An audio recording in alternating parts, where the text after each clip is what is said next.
Anime Recaps Tagalog, mapapawaw ka sa sarap. Nax, ang title ng ating anime ay laging nakalagay sa itaas ng video. Sige na, like mo na yan. Minsan ay inimbita ni Yuji si Nobara na manood ng sine. Saka nakwento ang palabas na ang bida ay taong bulate na bunga ng eksperimento ng mad scientist. Nakatakas ito at nagtago sa isang cabin in the woods, kung saan nagpunta ang ilang mga estudyante para magbakasyon. At doon ay nakita siya ng isang babae na na-in-love. Ngunit nang makita siya ng ibang lalaki ay pinalo nila ang taong bulate na natigok. Saka lumabas ang maraming anak ng taong bulate para maghiganti. Nang marinig ito ni Nobara ay sinabi niyang, "No thanks." Saka umalis para mag-shopping. Masaya si Todo na nakipaglaro ng table tennis kay Maymay at nanalo siya dahil naiisip niyang magiging kasama niya si Yuji sa mga first grade mission nila. Ngunit ipinaliwanag ni Maymay na hindi pwedeng samahan ng mga nagrekomenda sa promotion ng mga candidates ang mga mismong nirekomenda. Kaya natigil si Todo na natalo sa laro. Lumapit ang isang babae kay Nobara at nagtanong patungkol kay Yuji. Ito daw si Yuko na dating classmate ni Yuji. Dati itong pandak at mataba pero nang magpunta ng Tokyo ay nagbago ang katawan dahil sa paligid. Nagpunta sila ng isang resto at nalaman ni Nobara na crush ni Yuko si Yuji. At nagtanong si Yuko kung may gusto ba si Nobara kay Yuji. Pero sinabi ng babae na kahit si Yuji lang ang matirang lalaki ay ayaw niya ito. Tinawagan nila si Megumi na agad ding dumating. At nag-excite din ito nang malaman ng chismis na crush ni Yuko si Yuji.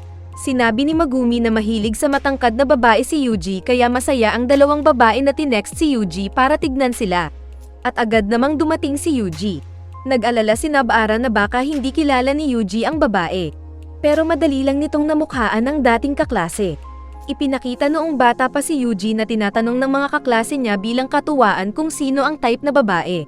At sinagot ni Yuji na gusto niya ang kaklaseng mataba na si Yuko dahil malinis ito at maraming kinakain na kanin.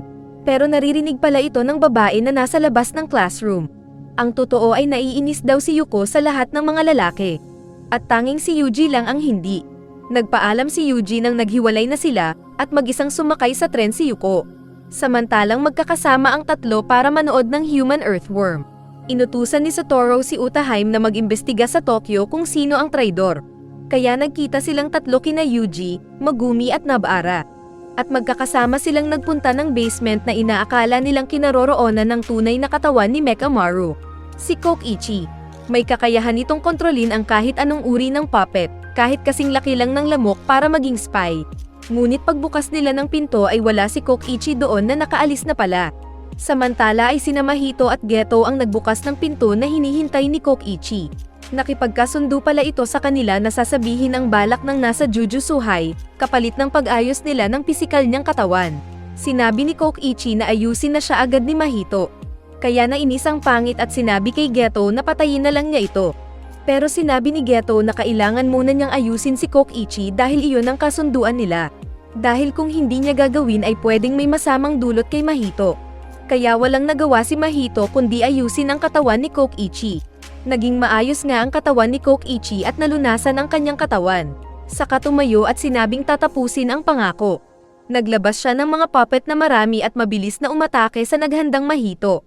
Mabilis lang na pinagsusuntok ni Mahito ang mga puppet na madaling nasira dahil sa power ng pangit. May humawak sa paa niya na agad niyang hinagis sa iba pa. Saka lumaki ang kanang kamay niya at sinuntok ang iba pang manika. Nakita ni Mahito na nawala si Kokichi at inakalang tumakas ito. Ngunit biglang gumuho ang sahig at sumabog ang kinaroroonan nila dahil lumabas ang higanteng robot na Mechamaru. Kaya masaya si Mahito na nais labanan si Kokichi. Naramdaman nito ang kaluluwa ni Kokichi sa loob ng robot na nasa ulo. Sa loob ng robot ay inisip ni Kokichi na disadvantage siya sa laban nilang iyon. Lalo na at gumawa ng barrier si Geto para hindi sila makita ng iba at para hindi siya makalabas. At naiisip ni Kokichi na kapag makontak lang niya si Satoru ay panalo na siya. Nakita niya si Geto na nasa tabi lang at hindi interesadong lumaban. Kaya si Mahito ang kakalabanin niya. At may naipon na daw siyang lakas ng mga cursed spirit sa loob ng 1 taon. Ginamit niya ang kanyan sa kamay ng malaking robot para patamaan si Mahito. At nasira ang tulay sa harap. Pero tumatakbo pa rin ang masayang Mahito. Sinusuntok ni Kokichi si Mahito pero mabilis ang cursed spirit na umiilag-ilag. Tumalon ito ng dam na sinubukang mahuli ng robot. Pero sumisid ito sa tubig na naging isda. Nagpalabas pa ng malakas na enerhiya ang robot mula sa dibdib na kinagulo ng tubig. Ngunit lumabas bigla si Mahito at sinipa ng malakas si Kokichi. Nagkaroon ng pakpak si Mahito na lumipad sa ere. Kaya ginamit ni Kokichi ang baril sa daliri ng robot, nilock ang target at nataman si Mahito. Akala ni Mahito kung wala lang. Pero biglang na-inject ang katawan niya ng bala ni Kokichi kaya ito sumabog. Saka sinipa pa siya ng malaking robot at naitapon sa malayo. Kaya nagtaka si Mahito kung bakit nasira ang katawan niya. Muling lumipad si Mahito na nakita ng nagtaka na Kokichi kung paano naka-recover agad ang kalaban. Pero iniisip niya pa ring nasaktan nito at inibalang ang katawan dahil nagmukhang ibon si Mahito. Pinag-charge ulit ni Kokichi ang robot ng 5 taon na naipong cursed energy. Saka nag-launch ng maraming mga laser beams patungo kay Mahito na mabilis namang umiilag-ilag habang nagpapalit-palit ng anyo. Umikot si Mahito at pinuntahan ang braso ng robot ni Kokichi at pinutol ang mga wire sa likod. Kaya nagka-error ang system ng robot. Nagawang makasuntok pa ni Kokichi kaya naitapon sa malayo si Mahito. Nagka-self-confidence si Kokichi na sinabing pwede siyang manalo at mailigtas ang marami. Kaya sumugod pa siya kay Mahito. Ngunit ginamit ni Mahito ang domain expansion nito na maraming mga kamay-kamay at nahuli ang malaking robot sa loob ng kapangyarihan ni Mahito. Ngunit hindi ginawang pangit ni Mahito si Kokichi. At sinabing pagkatapos lang ng 10 araw ay makaka-recover na siya agad. Sa isip ni Kokichi ay may natitira pa siyang teknik para makalaban, base sa itinuro sa kanila sa Jujutsu School. At habang nakatalikod si Mahito ay ginamit ni Kokichi ang simple domain technique katulad ng ginamit noon ni Miwa. Kaya nasaktan si Mahito ng ma-finger ng malaking daliri ni Mechamaru. At parang nabuhusan ng mainit na mantika na nag-bulge, saka sumabog. Nakita ito ni Geto at naalala ang teknik na maging ang teknik ni Satoru ay pwedeng masira. Naging overconfident si Kokichi na inakalang patay na si Mahito at pinagbalingan si Geto.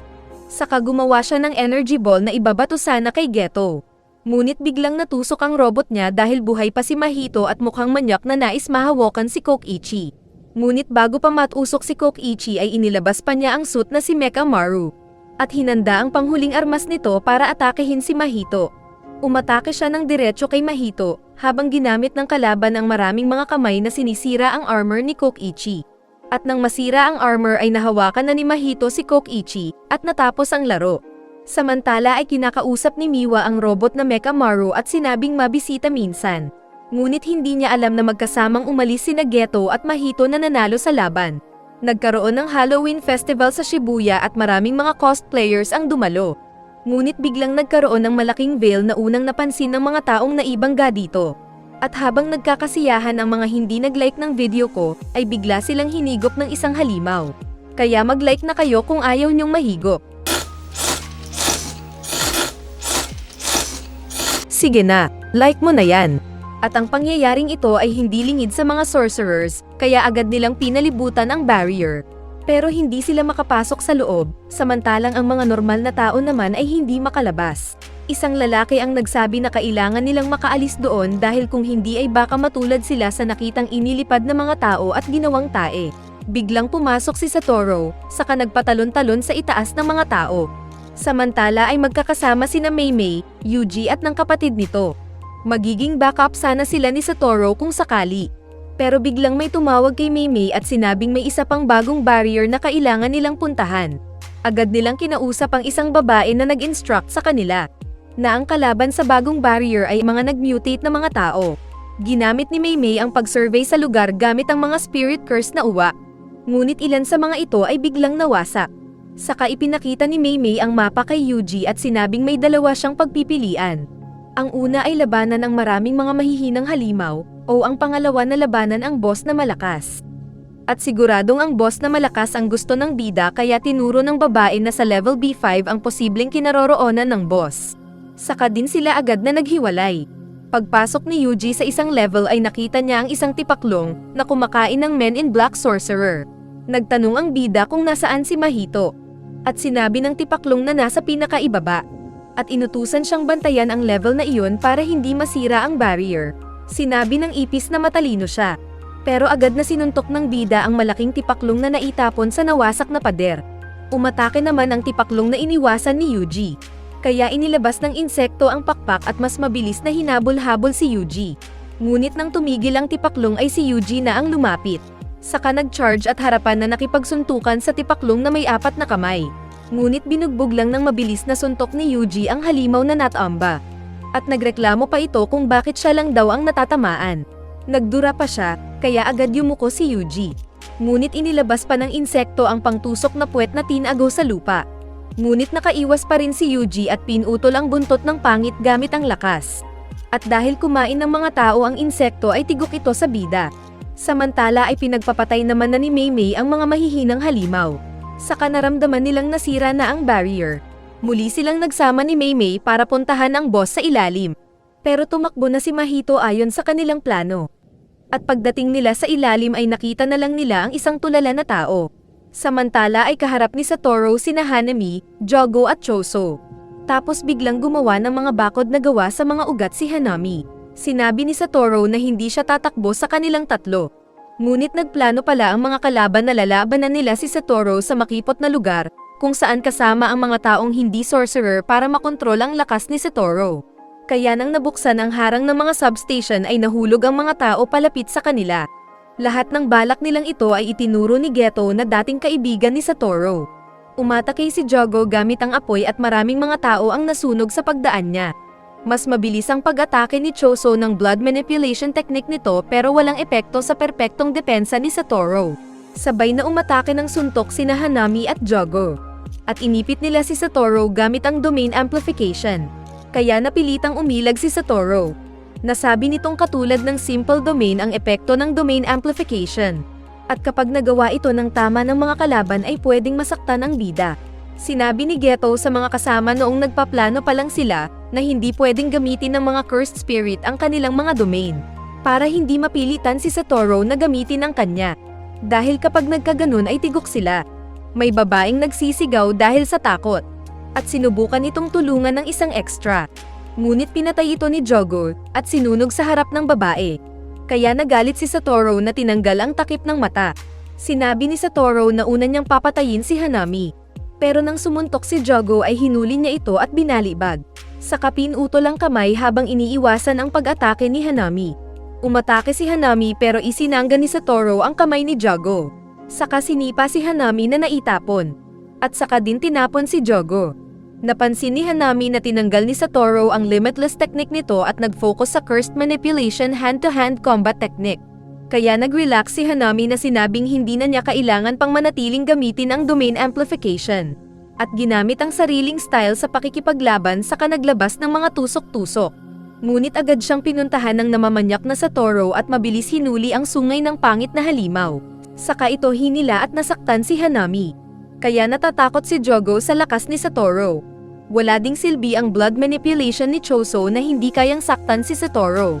At naisip pa ng bida na least priority ito. Muling umatake ng sabay sina Hanami at Jogo gamit ang domain amplification. Pero sinabi ni Satoru na kapag mas inaatake ng dalawa ang kanyang teknik ay mas lalo itong lumalakas. Saka inipit ni Satoru si Hanami sa isang sulok na naiipit gamit lang ng enerhiya ni Satoru. Sinubukan pa siyang maistorbo ni Jogo gamit ang mga tao. Pero hindi tumigil si Satoru hanggat mapisat na parang tae ang kalaban. Dahil sa nakita ay natakot si Jogo na tumatakbo-takbo sa kinaroroonan ng mga tao. Saka binabato pa ng mga kawawang tao si Satoru para mahirapan siya sa paghabol sa kanila. Tulad ng plano nila, ay kailangan ni Jogo at Choso na patagalin ang laban nila kay Satoru habang nag-aayos si Geto ng trap para kay Satoru. Sinusubukan pa rin naman ni Choso na umatake pero mahina ito para kay Satoru. Sa isip naman ni Satoru ay hindi niya mailigtas lahat ng mga tao doon. Kaya sisiguruhin na lang niyang mapatay ang mga kalaban. Nagtataka si Jogo dahil mahigit 20 minutes na ang nakakalipas ng pakikipaglaban nila kay Satoru pero wala pang ginagawa si Geto. Pero nasa tabi lang si Geto na hinihintay lang na mawala ang concentration ni Satoru. Samantala ay nilapitan ni Yuji ang nakita na lalaki. Sinabi nitong hindi siya nakasakay ng tren. Pero nahawakan na pala ito ni Mahito at naging pangit na nilalang sa kanamatay. Kaya sa kinaroroonan ni Satoru ay dumating ang tren na agad sinalubong ng mga tao. Akala nila kung rescue. Pero nang lumabas ang mga nasa loob ay mga halimaw pala na pinag-transform ni Mahito. Kaya naglabasan ang mga ito para kainin ang mga kawawang tao. Lumabas din si Mahito na binati si Jogo. Pero nagulat nang sinabi ni Jogo na patay na si Hanami. Agad umatake si Mahito pero hindi niya masaktan si Satoru. Nais hulihin ng bida si Mahito pero mabilis itong tumakbo. Saka binuksan ang isa pang level sa itaas kaya nahulog ang mas maraming mga tao. Sa kasabay na pinagpapatay ni Mahito at Choso ang mga kawawang tao.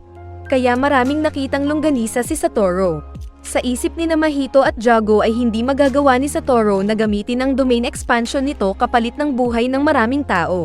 Ngunit dahil wala ng option ay ginamit ni Satoru ang Infinite Void Domain Expansion. Kaya nag-freeze ang lahat ng mga tao maging ng mga kalaban. Mabilis niyang pinagpapatay ang mga na-mutate na mga tao sa pagiging halimaw at inubos silang lahat. Ang kapalit lang nito ay 5 buwan ang aabutin bago makalaya ang mga tao sa kanyang Infinite Void ngunit buhay sila. Nang matapos na ni Satoru ang pagpatay sa maraming halimaw sa loob lang ng 290 seconds at lumabas siya ng Infinite Void, ay nakita niya ang isang box sa sahig. Akala niya kung gold, pero ito pala ang prison realm na hinanda ni Geto na agad binuksan para kay Satoru. At lumabas ang isang malaking mata sa harap ni Satoru. Nagulat ang bida nang magpakita si Geto na best friend niya noon. Nagload muna ang isip ni Satoru kung peke ang kaharap o hindi. Saka naalala ang nakalipas nilang dalawa. Kaya nahuli siya ng kulungan na ginamit ni Geto. Walang maramdaman na spirit energy ang bida kay Geto. Kaya kahit nakikita niyang ito si Geto ay nagtanong pa rin siya. Kaya tinanggal ng kalaban ang scalp at ipinakita ang sarili. Isa itong utak na kayang magnakaw ng katawan. At gusto niya ang power ni Geto kaya ito ninakaw niya. Hindi daw kasi ito pinasunog ng bida kay Shoko nang patayin niya si Geto. Saka sinabi pa ng peking Geto na sa kanya palalayain si Satoru pagkatapos ng ilang libong taon. Huwag din niyang asahan si Yuta na isa pang sorcerer na tumalo kay Geto noon dahil mahina lang ito. Samantala ay may narinig si Yuji sa tenga na itatapon na sana. Ngunit sinabi nitong siya si Mekamaru na kasama niya. At narinig nila ni Meimei na naisil na si Satoru. Biglang sinakal ng kamay ni Geto ang sarili. Dahil nagagalit ang katawan ng tunay na Geto. Pero napapatawa lang ang kalaban na tinanggal ang kamay sa leeg. Nagising naman si Mahito mula sa Infinite Void at lumapit.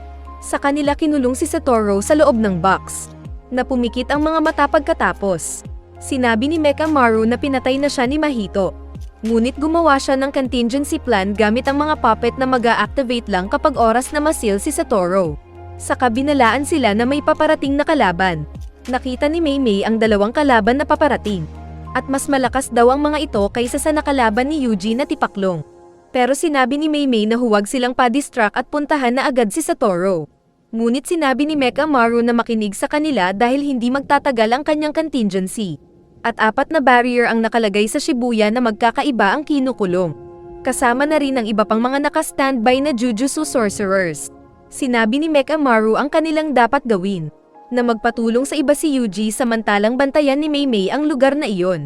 Pumayag naman ang dalawa. Pero pahapyaw na nagtanong si Mei kung may laman pa ang bank account ni Mekamaru. Saka dumating ang isang pangit na may dalang bulldog. Na sinabi ni Meimei na bubugbugin pareho. Samantala habang hawak-hawak ni Geto ang kulungan ni Satoru, ay bigla itong nahulog sa bigat. Kaya nagulat sila dahil sa pagpupumilit ni Satoru na makalabas. Dahil hindi na makapaghintay ang iba pang grupo ng mga sorcerers, ay pumasok silang sabay-sabay sa barrier sa magkakaibang lugar. Nagi-instruct naman si Kyotaka sa mga kasama sa cellphone nang hindi niya napansin ang pagdating ni Haruta. At pinagsasaksak siya ng ilang beses hanggang matamba. Saka sinabi pa nitong ang pagbuli sa mga mahihina ang perfect job para sa kanya. Pumasok ng isang barrier si Yuji at mabilis na niligtas ang ilang mga tao. Dahil pinagsusuntok niya ang mga makasalubong na pangit. Mayroong dumagan sa kanya pero nabutasan ito ng suntok ng bida. May dumaluhong na parang rhinoceros pero sinipa-sipa lang niya ito sa katawan.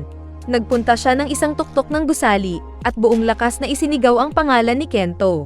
Saka sinabi na nakasil si Satoru. Narinig ito ni Kento at ng mga kasama kaya sinabi ng businessman na puntahan nila si Yuji. Nag-usap ang mga kalaban at alam na nilang pupuntahan sila ng mga Jujutsu sorcerers. Pero sinabi ni Geto na may iwan siya doon para bantayan ang kulungan ni Satoru. Ngunit iba naman ang gustong gawin ni Mahito at Choso dahil gusto nilang hanapin at patayin si Yuji. Samantalang kapag si Jogo naman ang naunang makahanap kay Yuji ay ipapakain niya ang mga daliri ni Sukuna para lumabas ito.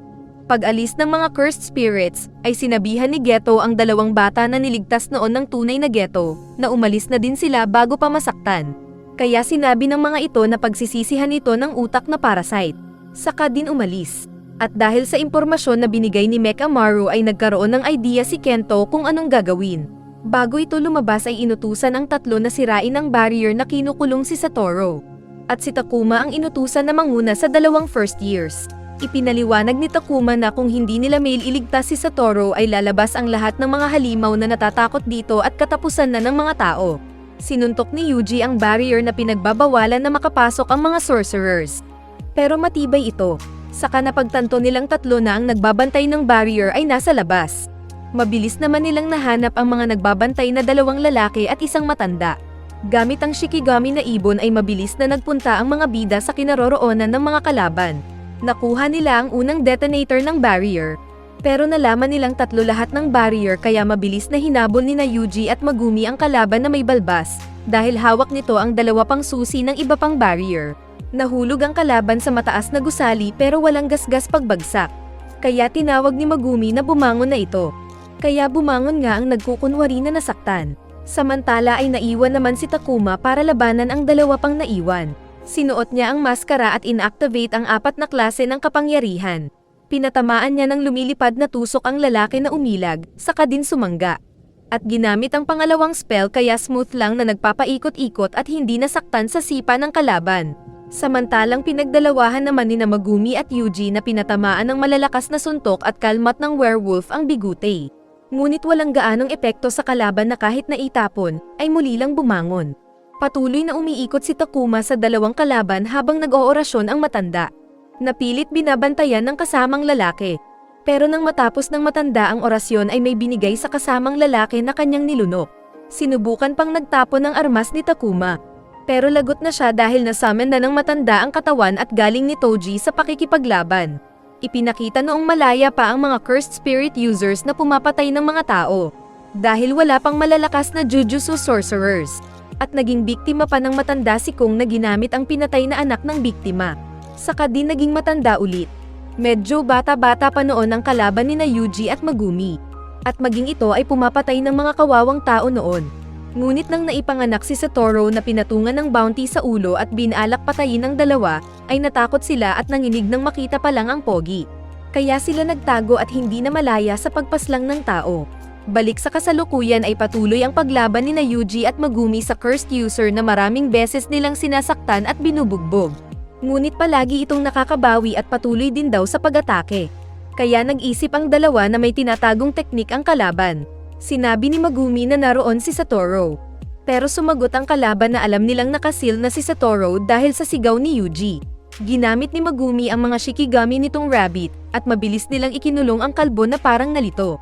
Saka hinila ni Megumi si Yuji na sinabing alam na ang teknik ng kalaban. Samantala ay kaharap na ni Takuma ang malakas na katawan ni Toji. Kaya bago pa niya magamit ang last technique ay natanggal agad ang maskara niya at nahuli ng killer. Saka walang tigil na pinagsasapak na parang biktima ng bully. Pinalaya din ni Megumi ang kalaban na inakala kung tumakbo ang dalawang bida. Pero nasa itaas pala si Megumi na binagsakan ng mabigat na elepante si Mr. Suave. Pero sinalo lang ito ng hindi nasasaktan na kalaban. Sumunod agad ang tinapon na kotse ni Yuji, pero sinalo ulit ni Mr. Suave gamit ang mukha. Sinanggapan nito ang espada ni Megumi na hindi siya mahati. Saka sabay na umatake ang dalawa ng malakas na tirada. Kaya hinanda ng kalaban ang inverse technique nito na kung malakas ang tirada ay magiging mahina, at kung mahina ay magiging malakas. Nalaman ng dalawa noong nakakulong sa mga rabbit si Mr. Suave ang inverse technique nito. Kaya nagpanggap silang aatake ng malakas pa rin na pagtirada. At nang magka-timing sila ay tinusok ng mas mahinang dila ng palaka ni Megumi ang kalaban. Kaya ito nagdugo na nasaktan. Saka din nila ito binugbog. Nag-charge si Yuji sa likod niya na kunwari susuntok ng malakas, pero pag-activate ni Mr. Suave ng inverse technique ay tumigil kaunti ang bida, saka sinuntok ang kalaban na nawasak ang mukha. Dahil sa sariling reverse technique ng kalaban ay naging malakas ang pinahina ni Yuji na suntok niya at natalo ito. Sa labas ay nakita ni Kento ang inabuso ni Haruta na kawawang Kyotaka. Samantalang nagpapaseksi sa paglakad si Meimei sabay kwento ng kung paano naging malakas. At pinapalakpakan siya ng kapatid.